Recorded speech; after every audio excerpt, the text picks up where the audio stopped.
You're banned from Thanksgiving until you apologize to your cousin, Mom said on speaker. Someone in the background laughed. She can eat leftovers in the garage. Who do you think paid for the turkey and half those groceries, I said, and the line went quiet except for another giggle. We don't need your little contributions, Mom snapped. Learn some respect. Okay, I whispered. Let's see what happens when I stop paying. I'm Sofia Carter. I'm 27 and I'm the one in my family who never made a scene but somehow always footed the bill. I work as a junior financial analyst, the kind who can turn a messy spreadsheet into a clean plan and a late bill into a paid receipt by the deadline. When Dad had surgery last year, I stepped in to cover what insurance didn't. And then I just kept stepping in because no one else stepped up. It started with the family phone plan, then the internet, then a surprise copay, then just till next month, and suddenly my quiet, yes, became the floor everyone walked on. I wasn't rich or glamorous, but I had something nobody expected. Discipline receipts and a backbone that only grew stronger when they laughed at my old car. Has your family ever treated you like this? Tell me in the comments where you're watching from. I read everyone. The group text pinged. Final headcount for Thanksgiving. Names rolled down the screen like a guest list to a party I'd helped fund, and mine wasn't there. I typed, "Did you forget me?" And Cousin Ethan replied, "Limited seating. Try Christmas if you behave." I stared at the 3 dots as if they could spell out what I already knew about my place in this family. I called Mom and heard clinking dishes and laughter like the party had already started without me. "You're not invited until you apologize to Ethan for ruining his promotion dinner," she said like she was reading a rule book I'd never seen. "By ruining, you mean asking why he keeps borrowing rent while he's crushing it in sales?" I asked, and Uncle Tom shouted in the background. "There she goes again. Budget cop." I swallowed the heat in my chest and said, "You want drama? Then stop using my debit card on autopay." A door slammed on their end like they didn't believe me and the call cut off. 10 minutes later, Aunt Linda texted, "Don't make this about money. Family comes first," then posted a gratitude photo without me. A long table, candles, and everyone tagged but me. I put my phone face down and stared at the wall, feeling the outline of a decision I'd seen coming all year. On Thanksgiving Day, my feed filled with plates stacked with turkey and pie and captions like "best family ever." Mom sent a separate text. "We saved you a plate porch pickup like I was a delivery driver instead of her daughter." When I went by later, a neighbor's cat sniffed the foil and pawed at the corner, and I left it there on purpose. Black Friday morning, I went to the bakery for coffee and a bagel, thinking I could pretend the day was normal. Aunt Linda waved me forward and told the cashier, she's sensitive about success, keep the small talk short like I was a warning label.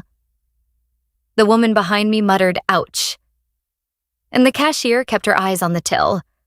I walked out without my bagel and sat in my car until the heat cleared my foggy breath off the windshield. That afternoon, Ethan called like nothing had happened. "Front me $600 for my girlfriend's gift and I'll Venmo Friday," he said. "And then we'd all feel better if you just said sorry and stopped being difficult." I didn't answer right away, and he filled the silence with, family takes care of each other. I hung up, opened my notes app, and wrote dates, amounts, reasons, tires for Dad. Meds after surgery, the electric bill they forgot twice. The internet that kept somehow getting paid. None of it was one time, even when they swore it would be. Around dinner time, Dad called and said, "Just a quick $300 for a deposit before the bank closes, like I wasn't at work every day, too." In his voice, I heard how easy my yes had made everyone else's life, and how small it had made mine. I typed a line at the top of the file. "What they don't know is about to save me." I turned off notifications and let the phone buzz itself, tired on the couch. What they didn't know was I had every receipt, bank screenshot, and text saved. Who asked when they asked what I paid and how they promised they'd handle everything else next time. What they didn't know was I still owned the family phone plan no one wanted to transfer the internet login and the autopay authorization on their mortgage they never asked about. What they didn't know was a mentor at work told me boundaries are love with a spine, and I practiced on the spreadsheet first move one bill back to its owner, then another. I wasn't planning a dramatic scene. I was preparing a mirror, and the numbers were going to do the talking. I I printed everything and slid it into a cheap binder I bought from the office supply store down the street. I wrote a simple cover page. This is what I did for you, and this is what I won't do anymore. On Saturday, I met my mentor Emily at a quiet cafe with wooden chairs that creaked. I pushed the binder across the table and she leafed through it, her face flat, until she hit the totals and sucked in a slow breath. "You've been a safety net, not a daughter," she said softly. "Time to cut the net." "Walk me through it," I said. And she did notice. Sent authorization, revoked account ownership, changed all clean, all legal, all simple once I decided I was done. On my way home, I opened the banking app and moved through my checklist like stepping stones across a river. Revoke mortgage autopay. Remove saved card on the electric company port, the phone plan to a prepaid account in my own name, and let them set up their own. On Sunday night, Ethan posted a story, a table full of leftovers, a caption that said, "Real loyalty isn't about money." And the comments were full of clapping hands. I muted him and watched my screen go quiet. Monday in the hardware store, I heard Uncle Tom tell someone in the next aisle, "We've got her in line now. She'll come around." I kept walking, paid for light bulbs, and stuck the receipt in my pocket like a small promise to myself. That evening, Mom left a voicemail that started calm and turned cold. "Since you won't apologize, skip Christmas too, and don't embarrass us with your loan spreadsheets," she said, like the truth was an insult and my boundary was a threat. I listened twice, then deleted it and sat very still in my quiet apartment. 2 days later, Mom called frantic. The mortgage didn't clear, she said, as if the world had tilted. I felt something settle in me like a stone finding the bottom of a lake. "I'll come by," I said and grabbed the binder. At the kitchen table with the blinds half open and a cold cup of coffee sweating onto a coaster, I put the binder down between us. "This is private," I said, glancing toward the hallway. No audience. Dad sat his face gray around the mouth. "We thought Ethan was helping," he whispered. I turned the binder to face him. "He told you that because I was paying it," I said. "Here are the transfers by date from my account to your mortgage company." Mom's hands shook as she flipped pages, paused at a list of groceries, heating prescriptions, the phones in their pockets. 3 years of lines. 3 years of me. "You banned me from Thanksgiving until I apologized," I said quietly. "So I stopped paying for the holiday you enjoyed without me. And I'm done funding the parts of me you're ashamed of." The front door opened and Ethan walked in like he lived there. He stopped when he saw the binder. "You're really doing this?" he asked. Like my choice was an act of aggression instead of an act of care for myself. I slid a clear sleeve across the table, his text requests highlighted in yellow. The dates, the "I'll Venmo." Friday, the "never did." He scanned them and looked up, but no words came out. "You can call it betrayal," I said, "but it's a boundary." Dad rubbed his forehead. "We didn't know," he said again, like if he said it enough he could make it different. Mom stared at the totals on the last page and her eyes got wet and she said, "We would have thanked you." And I shook my head. "No, I said you would have kept me paying." I stood because sitting made me feel small. "I'm not asking for anything back," I said. And both of them looked surprised, like I just removed their last excuse. "I'm just done. From now on, you handle your bills." I added tapping the binder once with my finger. I left notes on which accounts you need to call and how to set up your own autopay. "I'm not your bank." Ethan opened his mouth, closed it, then said, "You can't just leave them like this." And my laugh came out soft and tired.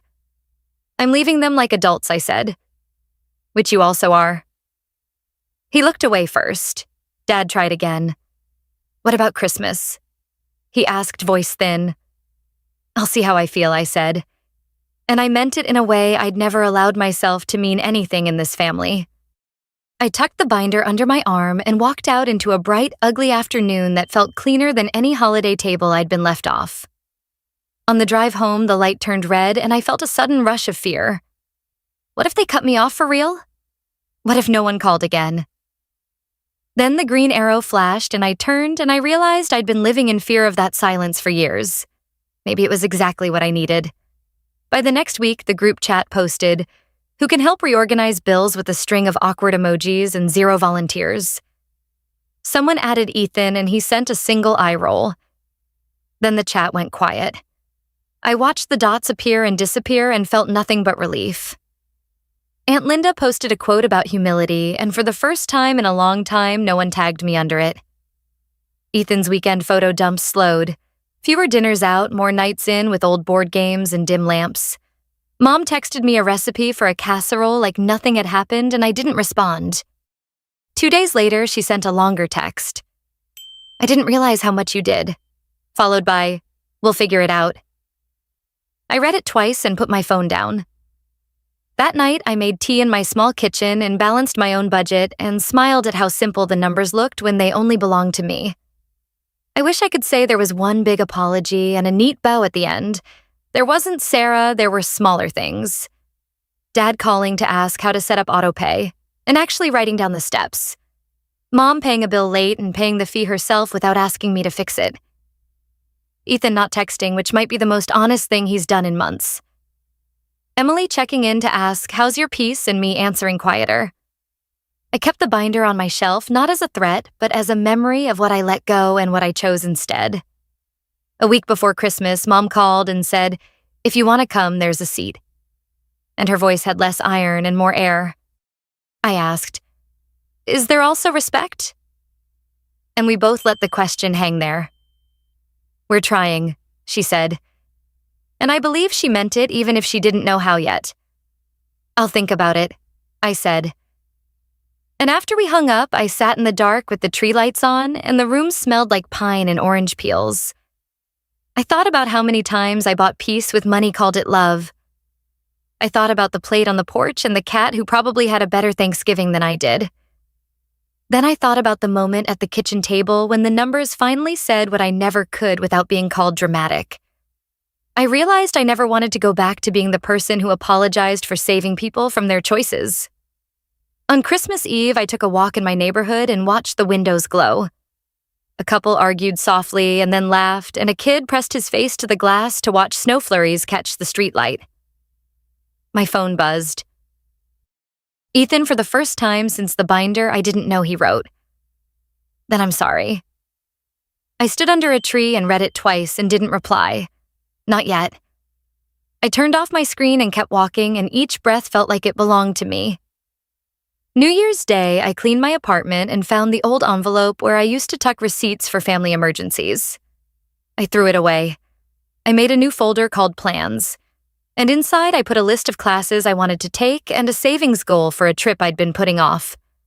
I drank coffee that I didn't rush and listened to a playlist that wasn't trying to calm me down from anything. In the afternoon, Dad called to say we set up the autopay, and I smiled because he said, "We, not you." He paused and added, "I'm sorry for making you feel like a purse." And the apology sounded raw and new in his mouth. "Thank you," I said. "That helps." Later that week, I passed the bakery where Aunt Linda had waved me forward like I was a problem to manage. I went in. The same cashier looked up and smiled and asked, "What can I get you?" "Everything bagel, toasted cream cheese," I said like a person ordering breakfast on a regular day. When I stepped back onto the sidewalk, I took a bite, and it tasted like something simple that didn't owe me anything. I'll be honest, sometimes I still check the group chat and feel a sting when I see a thread of inside jokes I wasn't there for. Sometimes I wonder if I'm being stubborn. Then I remember the porch plate and the binder and my own voice in that kitchen saying, "I'm not your bank." And I know I'm not being stubborn, I'm being whole. I keep a sticky note on my fridge that says no is a complete sentence. And it's silly, but it helps when someone tries to turn my boundary into a debate. I don't owe anyone a PowerPoint for why I won't pay their phone bill again. Spring came and the air turned soft, and the first daffodils in the median looked like tiny yellow hands waving hello. Mom invited me to dinner. No occasion, no conditions. I went. We ate pasta and talked about nothing serious. And every few minutes she looked like she wanted to apologize again and then didn't pace it. And I let the quiet heal on its own. When I left, she hugged me, and it lasted a second longer than usual, like we both recognized the cost of that hug and paid it willingly. I don't know what next Thanksgiving will be like. Maybe I'll be at the table. Maybe I'll take a trip somewhere cold and silly and drink cocoa out of a paper cup. What I do know is I won't be buying a seat with my silence or my bank account. I won't be the porch plate. I won't be the autopay ghost. For once, their silence didn't hurt me. It freed me. Subscribe for more true stories of betrayal, justice, and strength. Because someone out there needs proof that boundaries aren't cruelty, they're care. Where are you watching from? Drop it in the comments. Your voice matters here more than old family rules that never protected anyone. If you've ever had to prove your worth to those who doubted you, tell me your story and let this be a place where we don't apologize for saving ourselves.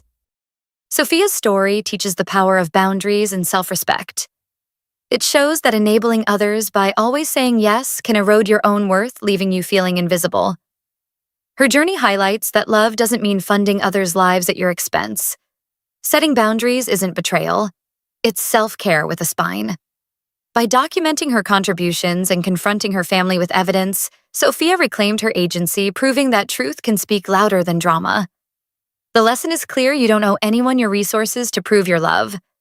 Respect is a two-way street, and boundaries protect your peace. Sofia's choice to walk away from being the family's bank taught her that silence from others can be freeing, not punishing. It reminds us to prioritize our own goals and well-being, even when family expects sacrifice. Finally, her story underscores that apologies and change come from accountability, not obligation. True strength lies in knowing when to say no and standing firm even when it feels risky. Your worth isn't crafted by to others' approval, it's in the courage to choose yourself.